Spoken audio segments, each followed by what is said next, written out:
aco mu ngi noonu ami chers téléspectateurs mbokki xarit ñu seetaan mbégte lay doon di jàkkaarloo yéen comme ni ñu ko defee saa su nekk waaye itam di kontaan bu baax a baax di leen wax ne bienvenue sur la RDV Radio Dunia Vision ngeen ci ànd ak seen doom mu di Bifa l'animateur de la nouvelle génération tey ñu am mbégte fekk si ki nga xamante ne nii mën naa ne c'est une figure emblème moo ko xam ki nga xamante ne franchement réew mi jox nañu ko bopp un jeune pétri de talent de dimension particulière et parcellaire ki nga xamante ne franchement man dama ko naw ci ay jëfinam il se nomme tout simplement Baba Amdy waaye itam bu ñu ne Baba Amdy daañu wax acteur chanteur compositeur ou même producteur mu nekk koo xamante ne franchement je me dis que à travers lui on sent que les sociétés urbaines ne sont plus seulement la vitrine des revendications sociales ni modèle d'expression jeune waaye solution la war a doon moom tamit moom lañ ci seet muy studio 1000 mélodies di ko nuyu bu baax a baax mon grand. waaw Bébé maa ngi nuyu di nuyu caméraman yi ñi yore lumière yi ñoom Mariama ak ñi ñuy seetaan di nuyu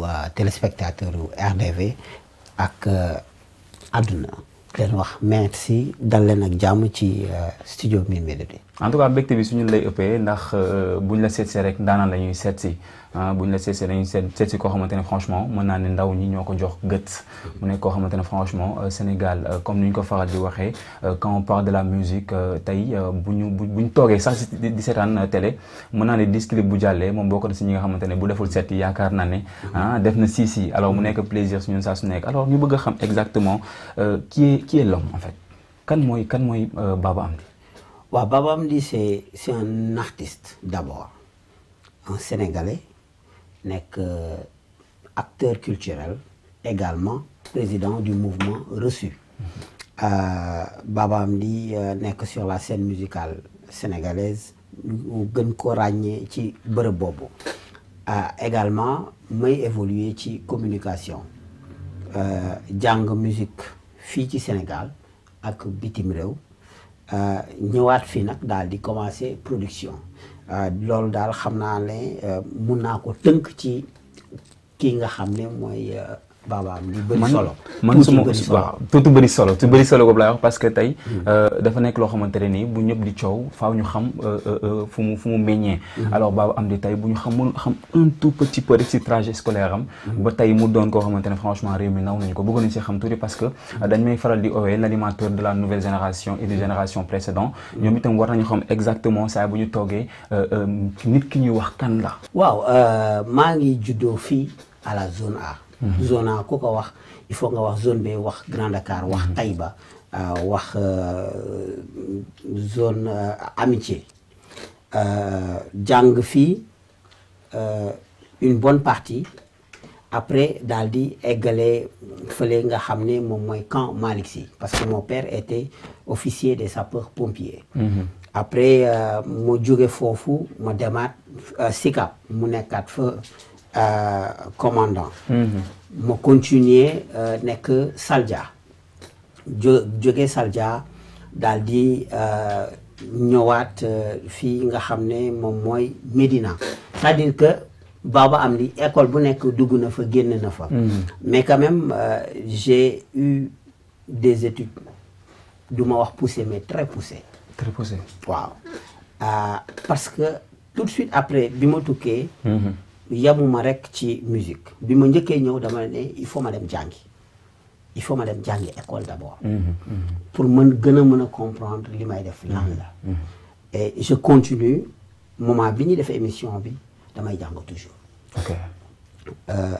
xam naa ne daal sob munoon sob gee tax nga àgg tey mën a mbalak xam nga mën a mbalak et j'étais juste ce petit claviste qui était derrière après ma commencé je dis avant le chanteur c'était oui moi man jàppal sax ne Baba Amdy du chanteur da ngay jàpp ne Baba Amdy c'est un artiste compositeur arrangeur producteur qui évolue dans la communication chanson yi daf ma dab nii et je ne suis pas cet excellent chanteur je suis un chanteur juste pour m'amuser nekk ci jazz bi quand tu le fais léegi il faut que tu l'accompagnes avec la voix.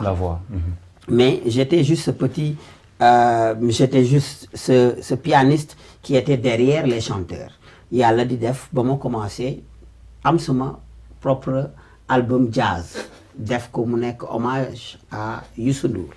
Après commencé def ay duo ak ñoom Abiba et consort. Après ma commencé avant ñooñu ma commencé bindal ñoom Ami Collé ñoom Nder ñoom Titi. mais avant ñu ñëw ci yooyu noonu sax. fan la tàmbalee mooy ndorteel bi tey ba nga première fois bi nga jëlee clavier du jouer. waaw boobu suma benn cousin moo indi benn clavier bu ndaw. indi ko kër ga.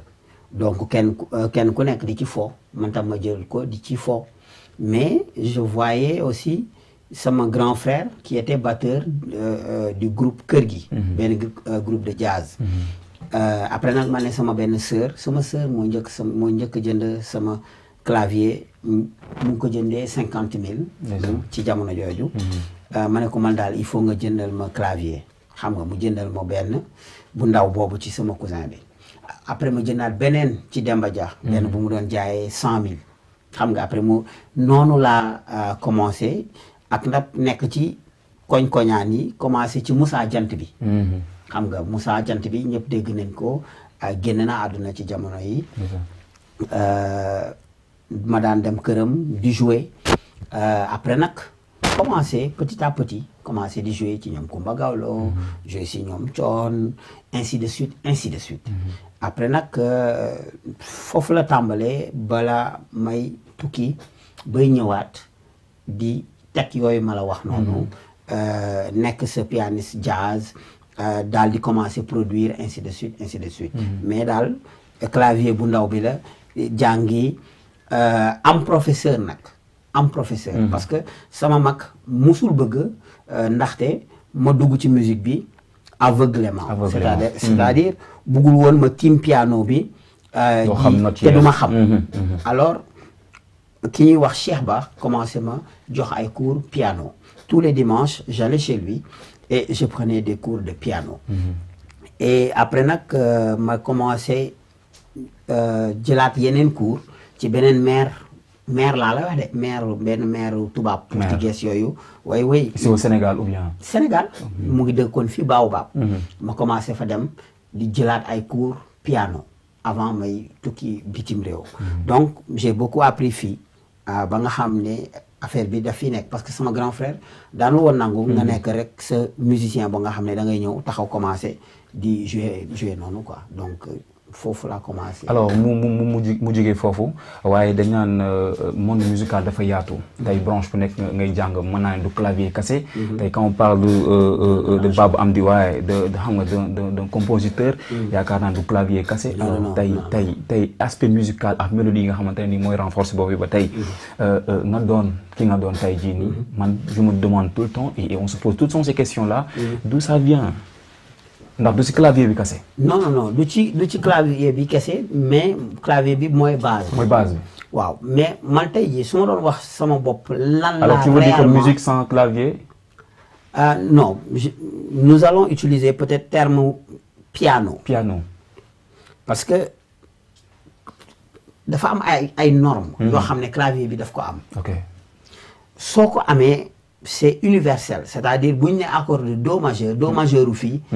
boo demee ba Japon do majeur la. ok c'est composé de do mi ak sol munoo fexe ba mu changer boo demee ba Amérique aussi même chose lay nekk. seulement kii yi rek moom mooy changer. données yi mooy changer. non tur yi rek mooy changer quoi. ñoom xam nga dañuy wax fële A B C ainsi de suite. xam nga fii français bi di wax do ré mi fa. alors norme yooyu boo ci nekkee yow. daf lay yar. ci sa bopp daf lay yar nga commencé xam lan mooy norme d'abord bi ñu jógee ci loolu nag ci ngay commencé composer moom mooy créer ton. tu veux dire que booy def musique textuellement tu dois être prêt musicalement tu dois être prêt. c'est-à-dire que ne air bi yow boo deful bu samedi jotee yaa ngi xool ni may sañse.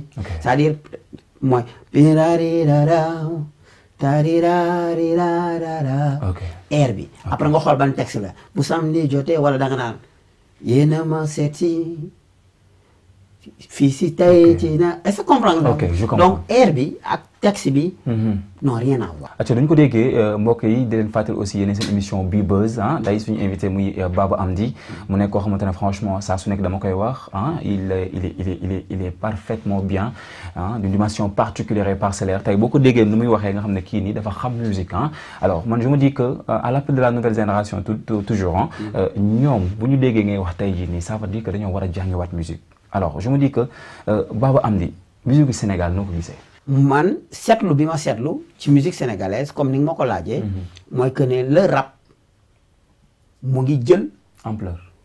non nekk mu ngi nekk ci kaw mu ngi nekk ci kaw mbalax. ci kaw mbalax. nànk-nànk mu ngi jël nànk-nànk pourquoi parce que tout simplement le rap avant c'était tout simplement du rap. Fata daf ko daan wax. booy léegi dañ koy jël di ci def mbalax. ba pare nekkatul rap kese. mais dafay nekk rap R&B c'est-à-dire da ngay dégg ñuy wayaale ci biir alors tout de suite da ngay daf lay neex bu fekkee woyu ñu ci rek tamit da ngay dégg rythme sabar yi ci biir wala marimba yi tout de suite daf lay neex alors beneen approche la et tout de suite nag man sensation bi ma am ak seetlu bi nga xam ne sensation la wala tey jii da nga ragal seetlu non seetlu la boo xam ne da nga koy gis que ne rap bi mu ngi nekk ci kaw léegi commencé na toog fauteuilam jël na place am na place. Quand je t'entends parler c'est comme si que l'heure est devenue grave si suñu mbokku mbalaxmaan yi sax laay wax. bon je ne dirais pas ça peut-être que xam nga àdduna dafa doy waar. loo gis mu am rek am na lu tax jamono ju nekk ak la cay xew. musique mbalax dafa yéwén trop du ñu seere porte yi comme yeneen affaires yi maa ngi def benn morceau pour du doon benn morceau pour Pape Diouf mais ça donne autre chose par exemple beneen Pape lañ ciy dégg du ma ñëw rek def morceau bi moo tax su may def morceau jàmbur dama koy faral di tooñ sax morceau ku may def sa morceau rek damay jël temps je prends tout mon temps pour def morceau. c'est de décortiquer. Alors gis nañ que li mu wax ça se voit que ne moom mu ngi koy wax et que le hip hop Galsen a toujours répondu à l'appel de la nouvelle génération qu'ils ont vécu entendu cette musique mais aussi tombé sous son charme. Alors te wax nañu ko dañuy jël hip hop bi daal ci laal li nga xamante ne moo di culture et que la culture c'est tout ce qui nous reste quand on a tout perdu. Alors on n'a rien perdu ndax lépp ci Sénégal lay jëmaat alors tey quand on parle de Baba Hamdy. man mbégte lay doon saa su nekk itam moo koy wax. parce que maa ngi koy wax. sànq nee naa la bu ñu toogee di seetaan télé maanaam disque bu jàllee set def nga ko alors tey boo toogee en tant que Baba Hamdy qu'est-ce que ça te fait ak ban production mooy bi nga xamante def nga ko mu neex la lool sa xol qu'est-ce que ça me fait mooy plaisir nga ci am da nga ciy am plaisir parce que bu fekkee ne Sénégal yëpp def nañ ay morceaux yow boo defee morceau rek suñu borom jël ko def ko mu am barke mu nekk ci kaw mais am na production yi ma ci gën a neex Mirma ci la bokk mooy Je t'aime xam nga parce que y a beaucoup de mélodie xam nga dafa bëri su ma doon lim du ma fi jógee bëri nañ trop yoo xam ne da nga koy déglu daf lay neex mais yan moment moo la marqué ci production peut-être boobu loolu leneen la. laajoo ma loolu da nga laaj. ban da ngay essayer la. parce que bëggoo kenn mer. mais gis nañ ci benn plateau nga toog am benn lien bu fort ak ki nga xamante ne aussi mooy artistes yi surtout man ko Wally Ballago Seck ki nga xamante ne moom toog na wax ko. ne da nga ko bind. alors moo tax tey bu ñu toogee fii faaw ñu laaj la. lien boobu noonu surtout nag ak ki nga xamante ne mooy suñu papa ji. Maria Sy may si biige maar yàlla na suuf sedd ci kawam. faaw ñu xam exactement seen lien. waaw Wally wala Thione. Wally waaw déjà ñuy kii di ñaanalaat rek Thione. Wally on a d'excellents rapports. C'est ça. Et je pense que je ne suis pas le seul. C'est-à-dire nit ki saa su nekk kenn ku nekk nit bu baaxee nit ku nekk dafay bëgg nekk waayam. Je ne suis pas le seul boo xam ne aujourd'hui am naa rapport yu bien ak Wally parce que Wally c'est une personne généreuse c'est une personne boo xam ne xam na nu muy dundee ak nit ñi mën na nitam et ça c'est important. Il n'a pas la grosse tête parce que quoi qu'on puisse dire am na foo ko suñu borom indi. Mais il n'a pas cette grosse tête contrairement gis nañ fi ay artistes yoo xam ne bu ñu xoowee ay kaawu boy bi comment il s'appelle Justin Bieber. nga gis nu muy doxalee xam nga ñooy affaire bi day yëg seen kaw bopp ba boo moytul da ngay dévier. rapport yi ñu am moom mooy rapportu musique mais lu génn loolu conseiller am la en communication dara dina xew waa grand nangam wala ma ne ko lii nii nga ciy tontoo rapport yooyu la ñu am. beneen bi ci des moom mooy ci ñi nga xam ne bindal naa leen ñoom ñëpp. Sénégal moom lañ ci jox prix mu am fit sañ-sañu daal di loolu la ko ñe prix bi kat. reconnaissance. Baba Amdi laa koy joxaat parce que Baba Amdi moo bind lii Baba Amdi moo bind lii Baba Amdi moo di lim loolu ku la ko defal munoo lu dul yow it sopp ko gën ko téye boo ko téye woon benn di nga ko téye ñaar. te rapport yooyu jiitu na moom avant muy dugg ci musique. parce que Mapenda mooy maanaam rakku Papa Thione moo doon sëy ak sama mag bu jigéen. sama mag bu jigéen moo jur Bambali ci kër gii la juddoo man ci kër gii laa juddoo. donc xam nga deret jaxasoon. au moment yi ñuy wax ni doomu Mapenda muy kër Thione moment yooyu am na ay jamono muumi fii la daan ñëw donc. deret dafa daw ba pare. avant ñuy am rapport yi nga xam ne tu es di nga ko conseiller di nga def musique pour moom di ngeen nekk xarit di ngeen waxtaan. parce que dara bu dul dara waaye day jékki-jékki tabaski jot wala dara jot mun a booy wàcceel leen xar baaba. comprendre wala jékki-jékki ma ñëw fii gis benn chèque xam nga yooyu en fait du loo xam ne ñëpp ngay amal ñooñu rapport. une personne généreuse moo mun loolu. ko xam ne maa ngi fàttaliku bi am na benn bés boo xam ne.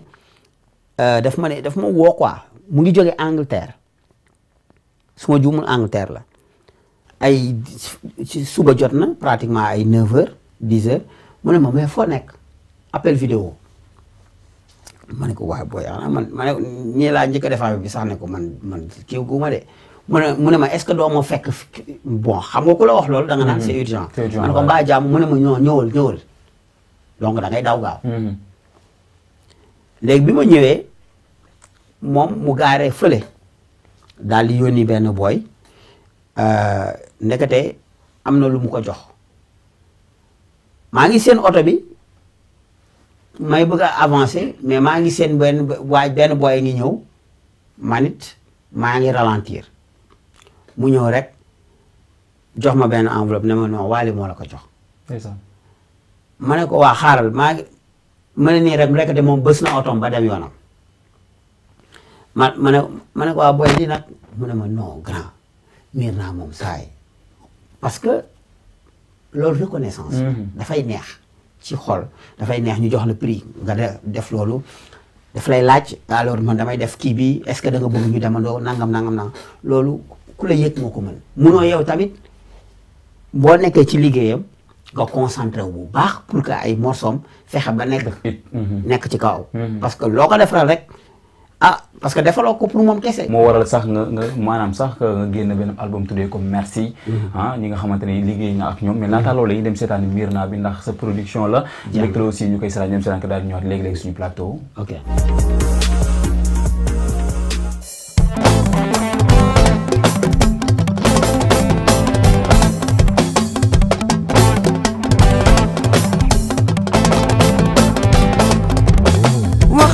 man li moo gën soo ma gisee yaa ngi saale sa bëggeel ma ngi lay rey seetlu naa seetlu naa seetlu naa seetlu naa yow man nga noo waxal ak man li moo gën soo ma gisee yaa ngi saale sa bëggeel ma ngi lay rey seetlu naa seetlu naa seetlu naa seetlu naa yow man nga noo su samedi jotee yaa ngi xool li may sañse su dimanche jotee yaa ngi xool li may rombee yow waxal ak man moo gën yow waxal ak man moo gën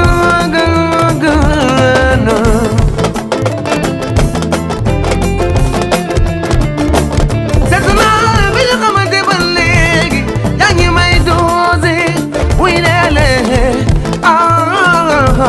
deratu ko miir naa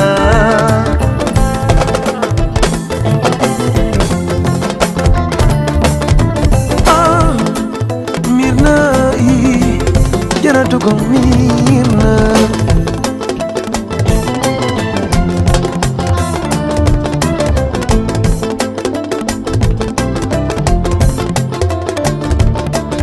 xoolal ci Papa Ngom ni mu na bendee la wóor na ma formidable ndab la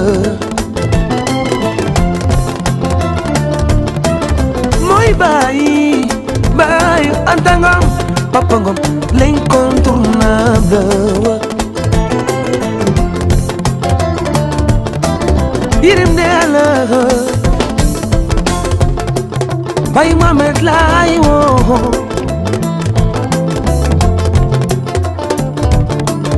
Song on Twitter, one money man on bed, one of them, phone come la darling.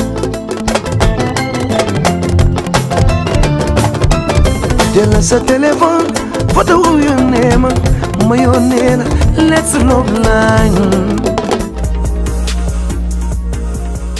C'est un plaisir chaque jour ñu koy seetaan moom itam muy Wally Ballago Seck waaye itam jëmm ji yaakaar naa ne moom itam textuellement moo bind mbir mi ba mu yànji loor mu nekk koo xamante ne franchement man dama koy il est toujours au-dessus de la toile muy Baba en plus il est tellement simple un gars modeste boo xamante ne franchement boo ko fekkee studio Mille Mourides la ngay kontaan ci moom vraiment waaye itam maa ngi ko doon wax sànq muy album bi nga bind def ci merci di delloo njukkal ñëpp ñi nga xamante ne ñoom itam liggéey nga ak ñoom mu fës lool gis nañ ci tamit nga delloo si njukkal Papa Thione Pape Birahim Viviane Wally Ballago Seck précisément ñu bëri nga delloo li si njukkal mu nekk loo xamante ne franchement mbégte la doon saa su nekk itam ñu koy nemmeeku ci yow. waaw merci dama koy enregistré bi ma koy enregistré.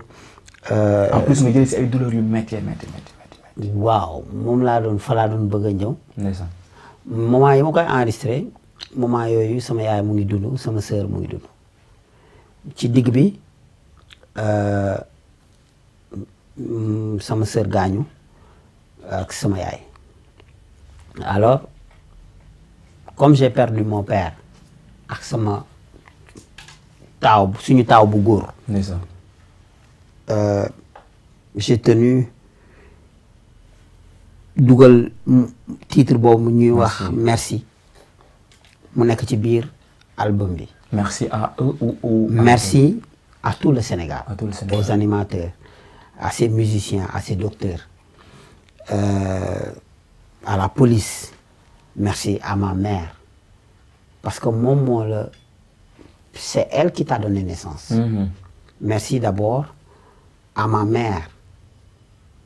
delloo njukkal sama mag bu jigéen bi nga xam ne dafa gaañu.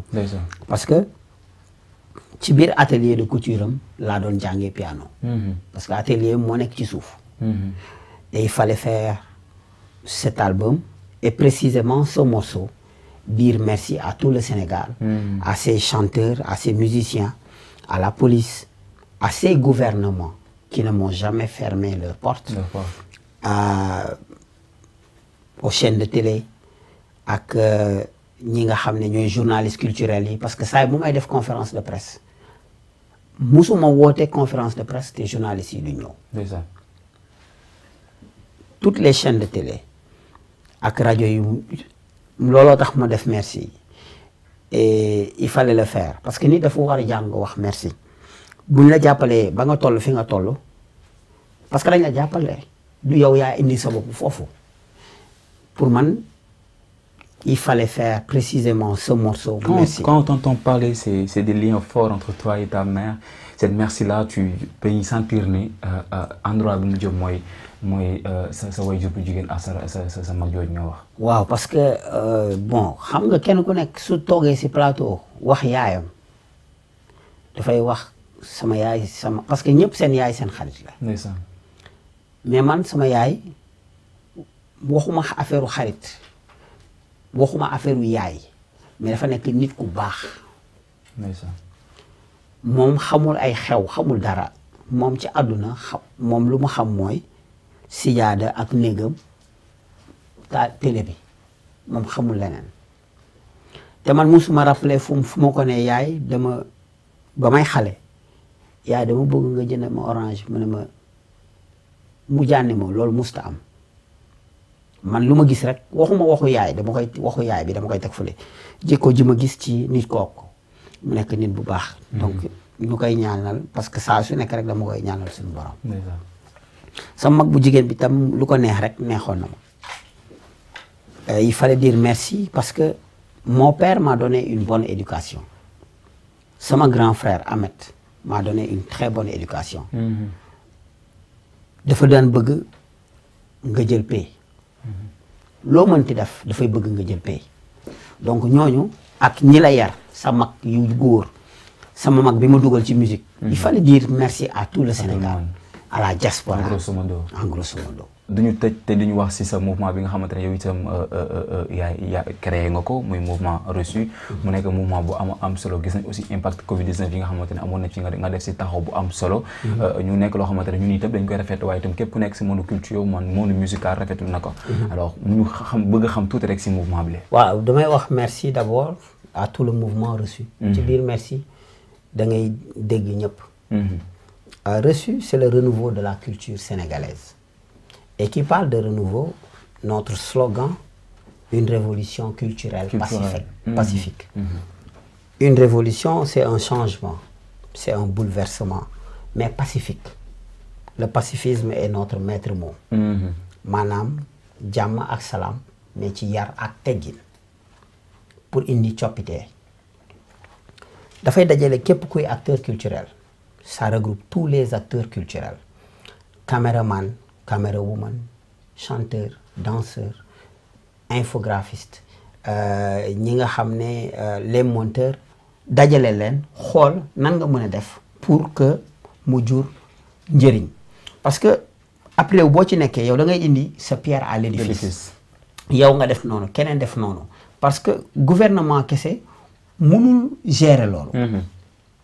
Ministère de la culture moom it dafa am wàll bu muy yam yow yéen acteurs culturels yi ngeen am lu ngeen di doxal ba nga xam ne mbir mi dafay yomb.